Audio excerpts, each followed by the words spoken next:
ఈరోజు ఋషికొండలో భవనాలు అనేవి ప్రారంభించడం జరిగింది. అవి టూరిజం భవనాలు లేకపోతే పరిపాలన రాజధానిలో భాగంగా సీఎం ఉండబోతున్నారు అనేది ఒక 3 మెన్ కమిటీ కూడా ఇచ్చింది.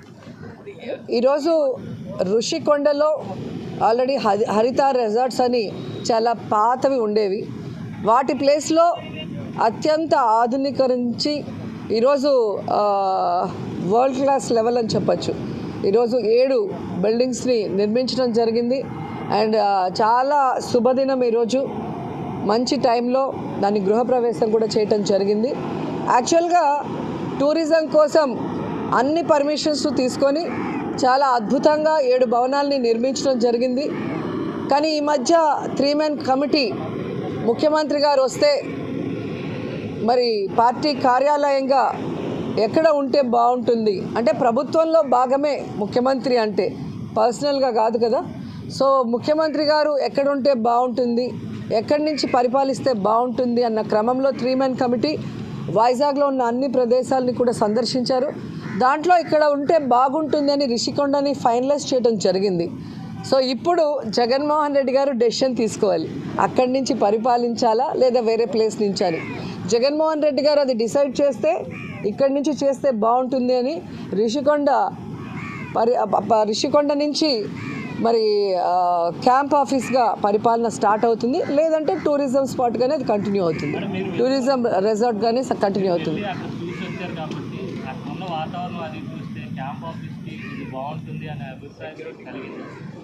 అది మీరు చూసి చెప్పాలి. మీకు ఇస్తారు విజువల్స్ చూసి చెప్పండి. ఎందుకంటే ప్రెస్ వాళ్ళు ప్రతిపక్షాలతో చేరి ఎంత కాంట్రవర్సీ చేశారో మీ అందరికీ తెలుసు. అంత కాంట్రవర్సీ చేయాల్సిన అవసరం కూడా లేదు. సో అందుకే మీకు విజువల్స్ వస్తాయి, మీరు చూడండి, చూసి మీరు డిసైడ్ అవ్వండి. కాంగ్రెస్ వాళ్ళకి ఏంటి మేడం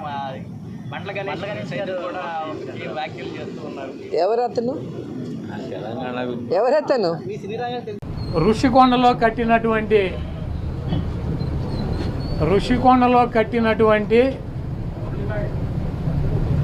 పర్యాటక కేంద్రంలో కట్టినటువంటి భవనాలనే ఈ సిగ్గు ఎగ్గు లేనటువంటి తెలుగుదేశం పార్టీ, ఈ సిగ్గు ఎగ్గు లేనటువంటి ఎల్లో మీడియా అది జగన్మోహన్ రెడ్డి గారి నివాసం అని చెప్పి చూపిస్తున్నారు 3 రోజుల నుంచి. వెళ్ళి జగన్మోహన్ రెడ్డి గారు అక్కడ నివాసం ఉన్నాడా? జగన్మోహన్ రెడ్డి గారు 2014 నుంచి 19 దాకా ప్రతిపక్ష నాయకుడిగా ఉన్నాడు. ఆయన కార్యాలయం లోటస్ పాండ్, ఇల్లు లోటస్ పాండ్. ఆయన లోటస్ పాండ్ హైదరాబాద్ నుంచే ప్రతిపక్ష నాయకుడికి ఉన్న 5 సంవత్సరాలు నడిపాడు.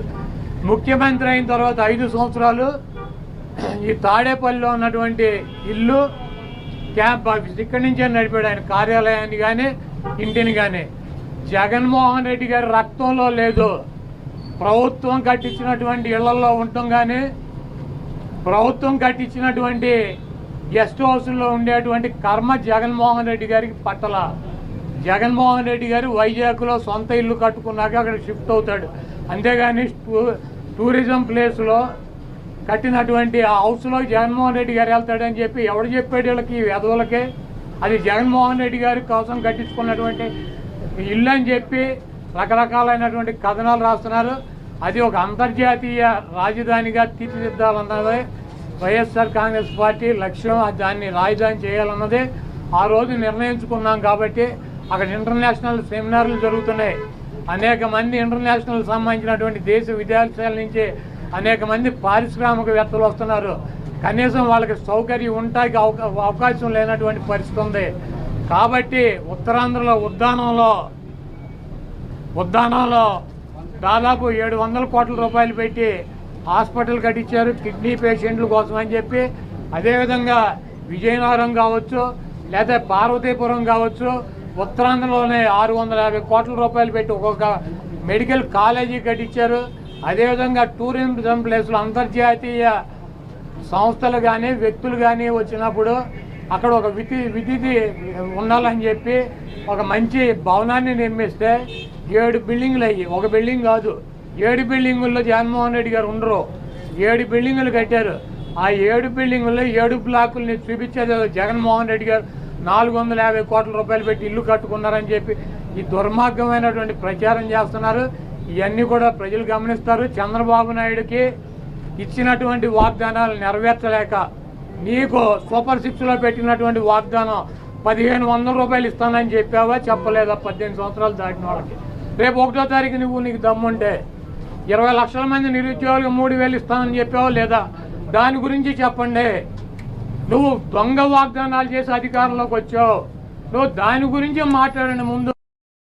ఋషికొండ మీద గడిచినటువంటి 3-4 సంవత్సరాలుగా ఏ రకంగా దుష్ప్రచారం చేస్తూ ఉన్నారో, దాని మీద ఎన్ని రకాలుగా అడ్డంకులు సృష్టించాలనేటువంటి కార్యక్రమాలు చేశారు అనేటువంటిది మనం అనేక సందర్భాలు చూసాం. అనేక కోర్టులకు వెళ్ళారు, అనేక పర్యావరణానికి సంబంధించినటువంటి కేసులు వేశారు. వీటిని అన్నింటినీ కూడా అధిగమించి ప్రభుత్వం చేపట్టేటువంటి కార్యక్రమాలని, ప్రభుత్వం చేపట్టేటువంటి నిర్మాణాలని పూర్తి చేసేటువంటి కార్యక్రమం చేసి దాదాపు 4-5 నెలల క్రితం వాటిని ముహూర్తానికి సంబంధించి మంచి రోజు అని చెప్పి వాటిని ప్రారంభించేటువంటి కార్యక్రమాన్ని కూడా ఆ రోజు మేము చేయడం జరిగింది. అయితే ఇప్పుడు చేస్తున్నటువంటి దుష్ప్రచారం అంతా కూడా అదేవో సొంత భవనాల్లాగా, ఈరోజు ప్రభుత్వం వారు ఉన్నారు, ప్రభుత్వంలో వారు ఉన్నటువంటి సందర్భాలు, ప్రభుత్వం దాన్ని ఏ రకంగా ఉపయోగించుకోవాలనేటువంటిది చూడడం మానేసి రేపు రానటువంటి కాలంలో రాష్ట్రపతితో లేకపోతే గవర్నర్ గారో లేకపోతే ఇతర పెద్దలో వచ్చినప్పుడు దాన్ని ఏ రకంగా ఉపయోగించుకోవాలి అనేటువంటిది చూడడం మానేసి దాన్ని ఇంకా జగన్మోహన్ రెడ్డి గారు ఇల్లులాగే చిత్రీకరించేటువంటి ప్రయత్నం చేయడం అనేటువంటిది సమంజసం కాదు. దాన్ని తీవ్రంగా ఖండిస్తూ ఉన్నాం. ముఖ్యంగా జగన్మోహన్ రెడ్డి గారు మేము అధికారంలో ఉన్నప్పుడు విశాఖపట్నాన్ని ఎగ్జిక్యూటివ్ క్యాపిటల్గా చేయాలనేటువంటి ఒక పాలసీని మేము తీసుకోవడం, దానికి అనేక రకాలైనటువంటి అడ్డంకులు సృష్టించేటువంటి కార్యక్రమం చేశారు. మళ్ళీ అధికారంలోకి వస్తే ఇక్కడి నుంచి పరిపాలన మొదలు పెట్టాలనేటువంటి ఒక నిర్ణయాన్ని ఆ రోజు జగన్మోహన్ రెడ్డి గారు ప్రకటించడం జరిగింది. సరే, ఎన్నికల్లో వచ్చినటువంటి ఫలితాలు దాన్ని ప్రజాస్వామ్యంగా అంగీకరించి వారికి అధికారం వచ్చింది. సరే, వారు ఇప్పుడు నిర్ణయం తీసుకున్నారు, నిర్ణయం తీసుకున్న దాని ప్రకారం వారు చేసుకుంటారు. ఇప్పుడు మేము ప్రభుత్వంలో లేము కదా, వాళ్ళ దగ్గర రికార్డ్స్ అన్నీ వాళ్ళ దగ్గర ఉంటాయి. ఇప్పుడు ప్రభుత్వంలో విమర్శించింది వాళ్ళు. ఏమంటారు? ఎవరు చెప్పబెట్టుకున్నా ఉంది, అందుకు చెప్పి మేము అన్ని రిలీజ్ చేసాం కదా. ప్రారంభోత్సవం చేసినటువంటివన్నీ కూడా మేము అఫీషియల్గా మంత్రులు వచ్చి చెప్పాను కదా, నేను మీకు ఆ రోజు చెప్పాను కదా. మేము ప్రారంభోత్సవం చేయకముందు, మేము మా ప్రారంభోత్సవానికన్నా 1-2 నెలలకు ముందే ఒక 3-man కమిటీ, సీనియర్ ఐఏఎస్ ఆఫీసర్స్తో కమిటీ వేశాం. సీనియర్ ఐఏఎస్ ఆఫీసర్స్తో కమిటీ వేసినప్పుడు వారు విశాఖపట్నం అంతా కూడా వారు పర్యటించి ముఖ్యమంత్రి గారికి ఒక ఆలోచన, విశాఖపట్నం నుంచి వారి పరిపాలన చేయాలనేటువంటి ఆలోచన చేస్తూ ఉన్నారు. ఈ క్రమంలో ఈ నిర్మాణాలు అయితే బాగుంటాయి అనేటువంటిది వారు వ్యక్తపరిచారు. సో సీఎం గారు రేపు ఫ్యూచర్లో అక్కడ ఉండాలనేటువంటి నిర్ణయం, ఒక కమిటీ నిర్ణయం తీసుకున్న తర్వాత దాన్ని ఏ రకంగా చేయాలనేటువంటిది ప్రభుత్వం తీసుకునేటువంటి దాంట్లో కొన్ని సెక్యూరిటీ రీజన్స్ వల్ల ఎలా చేయట్లేదు అనేటువంటి మాట ఆ రోజు నేను మంత్రిగా చెప్పాను. సరే, ఇప్పుడు వారు అధికారంలోకి వచ్చారు. వారు అధికారంలోకి వచ్చిన తర్వాత వారు నిర్ణయం, గతంలో ఏదైతే అమరావతి అని చెప్పి మొదటి నుంచి పట్టుకున్నారో దాని ప్రకారం వెళ్తూ ఉన్నారు. Well and good. ఇప్పుడు అది మొదటి నుంచి టూరిజం డిపార్ట్మెంట్ పేరిట ఉన్నటువంటి ప్రాజెక్టు. నాకు తెలిసి 86లోనే 87లోనే ఎన్టీ రామారావు గారు మొదట అక్కడ టూరిజం ప్రాజెక్ట్ నిర్మించేటువంటి కార్యక్రమం. అప్పుడు కూడా కొండలు కొట్టే కదా కట్టాడు ఆయన. అప్పట్లో తెలుగుదేశం పార్టీ ఏదైనా కొత్త టెక్నాలజీ వాడి చెట్లు కొట్టకుండా ఏదైనా నిర్మాణాలు చేశారేమో నాకు తెలియదు, కానీ అప్పుడు కూడా చెట్లు కొట్టే అక్కడ టూరిజం ప్రాజెక్ట్ పున్నమయ్య ఏదో ఉండేది అనుకోండి, హరిత టూరిస్ట్ ప్రాజెక్ట్ ఉండేది, టూరిజం ప్రాజెక్ట్. సో మేమేమంటామంటే, ఇప్పుడు మీరు ఒక నిర్ణయం తీసుకున్నారు, లేదా విశాఖపట్నానికి ఒక మంచి గవర్నమెంట్ గెస్ట్ హౌస్ ఏముంది చెప్పనండి. ఎవరు వచ్చినా సరే, ముఖ్యమంత్రి గారు వచ్చినా గతంలో, లేకపోతే చంద్రబాబు నాయుడు గారు అప్పుడు ముఖ్యమంత్రిగా వచ్చినా వెళ్ళి ఏ ప్రైవేట్ హోటల్స్లోనో లేకపోతే ఎక్కడో ఉండేటువంటి పరిస్థితులు ఉండేవి. సో ఏదున్నా సరే అది గవర్నమెంట్కి సంబంధించింది. ఇప్పటికీ కూడా టిల్ టు డేట్ నాకు తెలిసి వాళ్ళు ప్రభుత్వంలో ఉన్నారు. దాని మీద ఉన్నటువంటివి అన్నీ కూడా టూరిజంకి సంబంధించినటువంటి డిపార్ట్మెంట్ పేరిటే ఉన్నాయి. ఏ రకంగా వినియోగించుకోవాలనేటువంటిది ప్రభుత్వం నిర్ణయం తీసుకోవాలి, ప్రభుత్వంలో ఉన్నటువంటి పెద్దల నిర్ణయం తీసుకోవాలి. సో దాని ప్రకారం తీసుకోమని చెప్పి మేము కోరుతూ ఉన్నాం. దీన్ని ఎవరి మీద రుద్ది ఇది పలానా వాళ్ళది అని చెప్పానంటే అర్థం లేదు కదా. సో దాని ప్రకారం వారు అనవసరమైనటువంటి తప్పుడు ప్రచారం చేయొద్దనేటువంటిది మా తాలూకా మనవి. ప్రభుత్వానికి సంబంధించిన ఆస్తి ప్రభుత్వానికి ఏ రకంగా ఉపయోగపడాలనేటువంటిది వారు చూసుకోవాలనేటువంటిది మేము కోరుతా ఉన్నాం. దాని ప్రకారం వారు అడుగులు వేయమని చెప్పి మరి మా రిక్వెస్ట్. ఋషికొండ అనే ఒక ప్యాలెస్ కట్టడానికి 600 కోట్ల రూపాయలు వెచ్చించారు. ఎవరుంటారు అక్కడ? గెస్ట్ హౌస్ అంటారు, టూరిజం శాఖ గెస్ట్ హౌస్ అంటారు. సరే, సంతోషం, అది మీ సొంత ఇల్లు కాదని మీ ఆర్గ్యుమెంట్ కూడా నేను ఒప్పుకుంటున్నా. ఆ ఖర్చు అవసరమా?